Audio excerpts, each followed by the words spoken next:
semua, emas adalah logam mulia yang bersifat lunak dan mudah ditempa untuk dijadikan bahan perhiasan atau benda berharga. Selain itu, emas juga banyak dijadikan sebagai alat investasi, yang mana emas ini akan dibentuk menjadi batangan ataupun koin.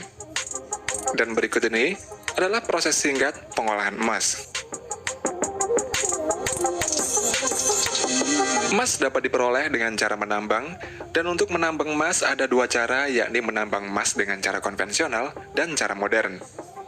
Untuk cara modern, setelah proses eksplorasi, para ahli geologi akan meneliti beberapa area yang diduga memiliki banyak kandungan emas. Setelah itu, lokasi yang diperkirakan mengandung emas akan diambil sampelnya. Dari sampel tersebut, akan dibuat model 3D agar dapat dilihat kandungan tanah mana saja yang mengandung banyak emas. Proses berikutnya adalah penggalian dan peledakan. Nantinya alat berat akan mengambil bebatuan hasil ledakan atau yang disebut dengan ore ini untuk dimasukkan ke dalam dump truck. Ore tersebut kemudian dianalisa pada laboratorium khusus untuk mengetahui tingkat kandungan emas, dan nantinya ore ini akan dibedakan menjadi dua, yaitu high grade ore dan low grade ore. Pada high grade ore, memiliki partikel emas lebih banyak dibandingkan dengan low grade ore. Dan grade pada ore ini juga menentukan bagaimana ore tersebut akan diproses. Sedangkan bebatuan yang tidak mengandung emas disebut dengan waste rock atau batuan limbah, dan batuan limbah ini akan dibawa ke tempat khusus di pertambangan. Untuk low grade ore akan dibawa ke leach pad, sedangkan untuk high grade ore akan dibawa ke pabrik pengolahan emas. Leach pad merupakan sebuah tempat pengolahan biji emas untuk low grade ore. Ore tersebut kemudian nantinya akan disemprot dengan senyawa sianida untuk memisahkan emas dari batuan lainnya. Cairan emas yang dihasilkan dari penyemprotan sianida tersebut kemudian akan dikumpulkan pada reservoir, lalu dipompa menuju tangki-tangki yang mengandung partikel karbon. Cairan emas itu kemudian akan menempel pada partikel karbon tersebut, lalu diproses lagi menggunakan stripping proses, yaitu proses pemisahan yang nantinya akan menghasilkan senyawa emas yang kemudian menuju proses selanjutnya lagi. Sedangkan untuk high grade ore akan dibawa menuju pabrik pengolahan emas. High grade ore akan dimasukkan ke mesin penggilingan sehingga akan menjadi fine sand atau ore berbentuk butiran halus, dan nantinya akan menuju ke proses terakhir, yakni proses memisahkan emas dari pasir. Namun tidak semua ore butiran halus ini langsung menuju ke proses akhir, karena ore yang mengandung sulfida akan melalui beberapa proses lagi sebelum menuju ke proses akhir. Hasil dari semua proses tadi kemudian akan menjadi slurry, dan slurry ini kemudian menuju ke tangki-tangki yang mengandung campuran antara senyawa sianida dan karbon. Partikel-partikel emas pada slurry tersebut nantinya akan menempel pada karbon, dan kemudian karbon-karbon yang mengandung emas ini dibawa menuju ke stripping proses. Pada proses ini, karbon yang mengandung emas dimasukkan ke dalam senyawa khusus untuk memisahkan emas dari karbon, dan hasilnya adalah senyawa emas.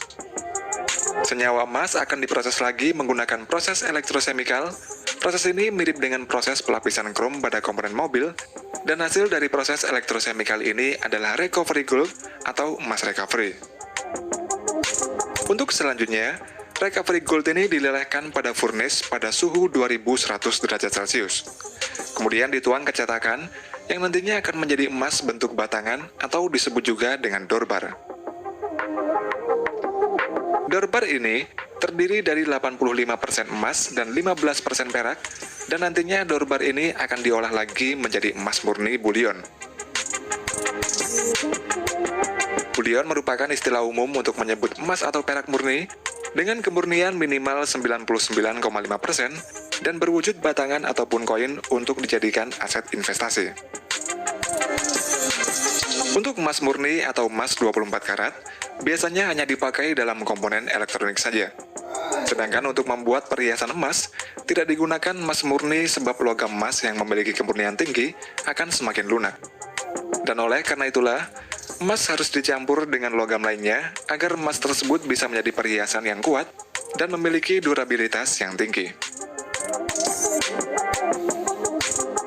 Dalam proses membuat emas dengan karat tertentu, emas murni akan dimasukkan ke dalam suatu wadah, lalu diberi logam tambahan seperti perak atau tembaga, di mana untuk persentase berapa karat emas yang dibuat tergantung dari jumlah kadar persentase emasnya.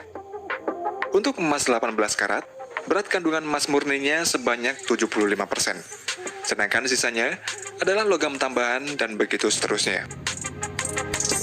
Kemudian emas murni yang sudah diberi tambahan logam akan dilelehkan.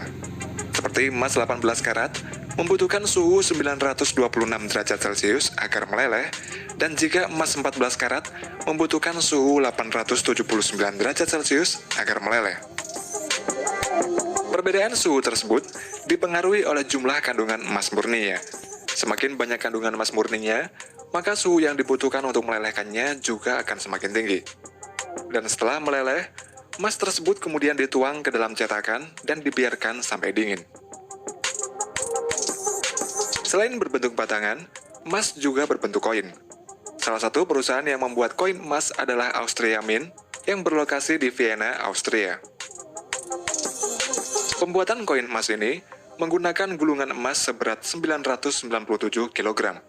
Dan gulungan emas ini bernilai 39 juta US dollar atau setara dengan 565 miliar rupiah. Gulungan emas tersebut kemudian dimasukkan ke dalam stamping mesin sehingga menjadi bentuk koin emas, dan sisa emas yang tidak terpakai akan diolah lagi pada pabrik ini.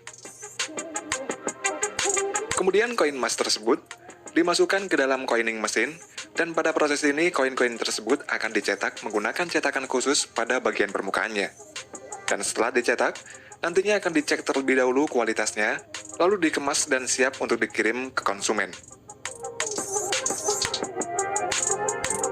Sedangkan untuk koin emas yang terbesar di dunia pernah dibuat di Australia.